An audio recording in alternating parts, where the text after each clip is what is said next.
En 1959, le célèbre physicien génial Richard Feynman a donné un séminaire intitulé « There is plenty of room in the bottom ». Il y a beaucoup d'espace en bas. Alors, il ne parlait pas du sol de sa maison, même si peut-être qu'il avait une grosse maison, je ne sais pas, mais il parlait de la physique, qui constitue la réalité et la possibilité de manipuler des nanostructures. C'est ce qu'on appelle plus généralement la nanotechnologie. Et ce n'est pas de la science-fiction, vous êtes en ce moment même en plein dedans. Oui, vous, qui regardez cette vidéo grâce à de la nano-électronique qui rend possible l'informatique, la télécommunication moderne et l'âge de l'information. Prenons un petit moment quand même pour réaliser l'incroyable prouesse qui se trouve dans des objets aussi banals que votre smartphone. Pour fabriquer les semi-conducteurs, il a fallu des machines capables de placer des milliards de composants avec une précision des milliers de fois plus fine que l'épaisseur d'un cheveu.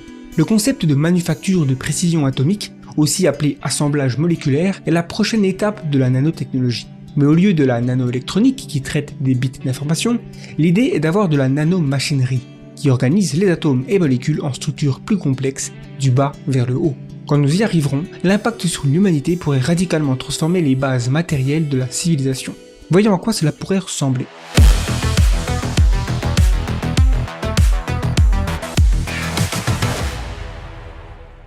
Imaginez à quoi ressemblerait le monde si tout ce qui nécessite une production industrielle serait accompli avec une efficacité, une optimisation et un coût, à la fois économique et environnemental, des milliers de fois mieux qu'aujourd'hui. Peu de gens envisagent ce genre de scénario. Pourtant, l'un des chemins plausibles pour y arriver passe par l'assemblage moléculaire. Et ce n'est pas si farfelu qu'il n'y paraît. Les progrès de la civilisation humaine sont souvent étroitement liés au développement d'outils qui permettent d'augmenter progressivement la précision. Si vous regardez autour de vous et que vous n'êtes pas au milieu de l'océan ou une forêt tropicale, tous les objets qui vous entourent ont été fabriqués à l'aide de machines. Et ces machines ont été fabriquées par d'autres machines. Si on remonte il y a quelques centaines de milliers d'années, la technologie la plus avancée était certainement cette invention.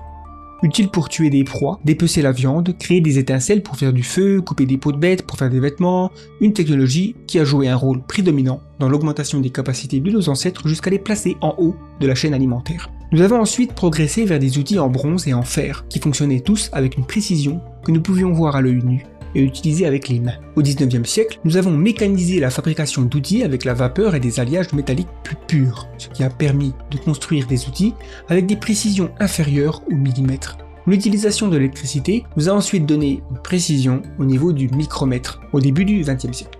À partir des années 1950, l'amélioration de l'optique et des technologies comme la photolithographie nous a donné une précision à l'échelle du nanomètre, conduisant à la révolution des semi-conducteurs et des circuits intégrés. Mais dans la plupart des industries, la fabrication descendante, c'est-à-dire de haut en bas, est la forme dominante, où des grosses pièces sont réduites à des formes plus petites et assemblées à d'autres. La fabrication ascendante est plus proche de l'objectif final de l'assemblage moléculaire, en assemblant des matériaux à grande échelle à partir d'atomes ou de molécules individuelles. Pour référence, la taille physique des atomes est souvent décrite avec l'unité de longueur de l'angstrom, qui est de 1/10 de nanomètre. Un atome d'hydrogène est de l'ordre de 1 angstrom de diamètre, et des atomes de métal beaucoup plus gros peuvent atteindre 5 angstroms. Ainsi, ce qui est envisagé par cette nouvelle méthode industrielle est la manipulation d'atomes d'un diamètre compris entre 0,1 et 0,5 nanomètres. Le monde moléculaire organique est rempli de machineries complexes opérant des chaînes d'acides aminés ou des protéines par exemple. On voit ici le processus de copie d'ADN qui se produit dans des milliards de cellules de votre corps en ce moment même. C'est fou à quel point tout cela ressemble à une usine d'assemblage à la chaîne, n'est-ce pas? Encore une fois, la nature sert de preuve de faisabilité. Les systèmes de machinerie utilisés en ingénierie mécanique aujourd'hui ont potentiellement des homologues à l'échelle nanométrique. Les trains épicycloïdaux et autres engrenages qu'on retrouve par exemple dans les moteurs peuvent fonctionner de la même manière avec des atomes comme composants. On voit ici un exemple d'usine automatisée capable d'assembler des produits rapidement et à très grande échelle. Voici ce que cela pourrait donner avec une machinerie nanométrique.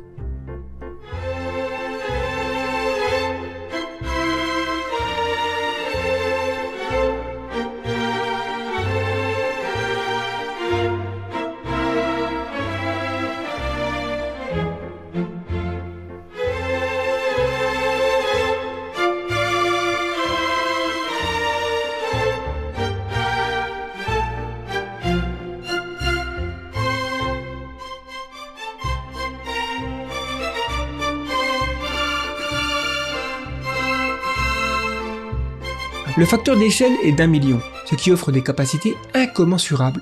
C'est comme la différence entre une explosion chimique et une explosion atomique. Une grosse différence. Bien que la technologie en soit encore au premier stade de développement, il existe des méthodes de production de structures atomiquement précises. La synthèse chimique, qui construit des composés chimiques complexes à partir de composés plus simples, la biologie synthétique, dans laquelle nous mutons le génome de bactéries pour détourner leur biologie et les inciter à assembler des composés intéressants pour nous. Le dépôt chimique en phase vapeur est une technique de fabrication qui repose sur l'auto-assemblage pour développer des structures ou des revêtements uniformes sur un substrat. Et les techniques de manipulation des sondes à balayage, qui utilisent la technologie de microscope à effet tunnel pour non seulement observer des atomes individuels, mais également les déplacer. Une des pistes consiste à répliquer le principe d'une imprimante 3D, mais à l'échelle atomique. C'est une machine très simple finalement, qui possède 3 libertés de mouvement, X, Y, Z, et un point d'injection de matière. C'est ce qui est appelé la manufacture additive. Qu'est-ce que tout ça permettrait de faire? La précision des processus de production est un des facteurs les plus limitants dans le progrès technologique. Pensez à n'importe quel secteur et il pourrait être amélioré par plusieurs ordres de grandeur avec une précision atomique. L'assemblage moléculaire a donc le potentiel de créer une richesse matérielle extraordinaire, que l'ingénieur américain Eric Drexler appelle l'abondance radicale, ou dans le langage des geeks, la figure à la Star Trek. Fini les pénuries alimentaires avec des aliments assemblés en masse à partir des molécules, similaires à l'agriculture cellulaire, mais encore plus efficaces, précis et polyvalents. Une large gamme de produits, y compris des technologies complexes, deviendrait si efficace et peu coûteux à produire qu'il pourrait être largement distribué. Pensez par exemple à une super imprimante à domicile capable d'imprimer des objets à partir d'atomes qui serviraient d'encre, et sur la base d'instructions numériques. Oui, comme le réplicateur de Star Trek. Les médicaments seraient amplement accessibles à quiconque en aurait besoin, et de nouveaux dispositifs à l'échelle nanométrique élimineraient toutes les maladies et prolongeraient la durée de vie en bonne santé. Vous avez sûrement tous déjà entendu le concept de nanorobots, des structures nanométriques plus petites qu'un globule rouge, pouvant circuler dans le flux sanguin et effectuer tout un tas de choses. Mais la nanomédecine englobe finalement 3 grandes applications. Des nanocapteurs ayant pour but de diagnostiquer la présence de bactéries, virus ou molécules nocives très tôt après leur manifestation et de manière continue. Et d'une manière générale, de surveiller tout un tas de processus biologiques pour détecter une maladie avant les premiers symptômes. Des nanomédicaments capables d'administrer des molécules à des endroits et des doses précises, ce qui peut augmenter leur efficacité et réduire les effets secondaires.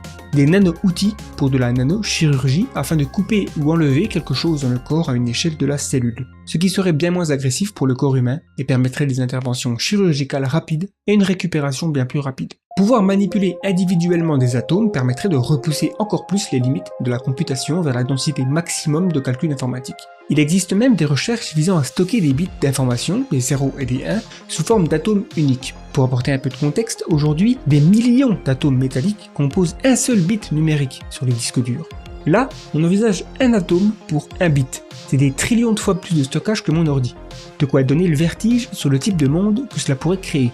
Si nous pouvons fabriquer des cellules photovoltaïques avec une précision nanométrique, nous pourrions modifier la structure de surface pour capturer plus de lumière et dans un spectre infrarouge plus large. Les performances des panneaux solaires s'en verraient décuplées, transformant potentiellement n'importe quelle surface en capture d'énergie solaire. Il existe également des possibilités pour créer de meilleurs matériaux de capture de carbone pour réguler précisément la quantité de CO2 dans l'atmosphère. De plus, ce genre de matériaux absorbants pourrait être réglé pour capturer presque n'importe quelle toxine ou contaminant dans la nature, ou pour récolter des composés souhaitables, tels que la condensation de l'eau atmosphérique dans les régions arides. En construisant des matériaux atome par atome du bas vers le haut, nous pourrons produire des métamatériaux. Cela pourrait être des matériaux sans impuretés ou ayant les propriétés parfaites pour un usage précis, comme la super-résistance. N'oubliez pas que les atomes de carbone assemblés d'une manière produisent les mines de crayons fragiles, tandis que les mêmes atomes de carbone empilés d'une autre manière produisent des diamants. Ce même carbone peut également être assemblé en graphène et en nanotubes de carbone, qui sont considérés comme les matériaux les plus solides pouvant être produits. Idem pour des métamatériaux hyper légers, superconducteurs, super batteries, super thermiques ou super acoustiques. Avec la précision atomique, nous verrons probablement plus de nouveaux matériaux composites devenir disponibles en moins d'1 siècle que la somme totale de tous les matériaux inventés ou isolés par l'humanité au cours des 10 000 dernières années. De quoi révolutionner l'industrie aéronautique, les voyages spatiaux, le bâtiment, les transports, la limite est votre imagination. Bref, la vision d'Eric Drexler est utopique, c'est le moins qu'on puisse dire. Et tous les chercheurs en nanotechnologie ne partagent pas cet enthousiasme sur la faisabilité de l'assemblage moléculaire.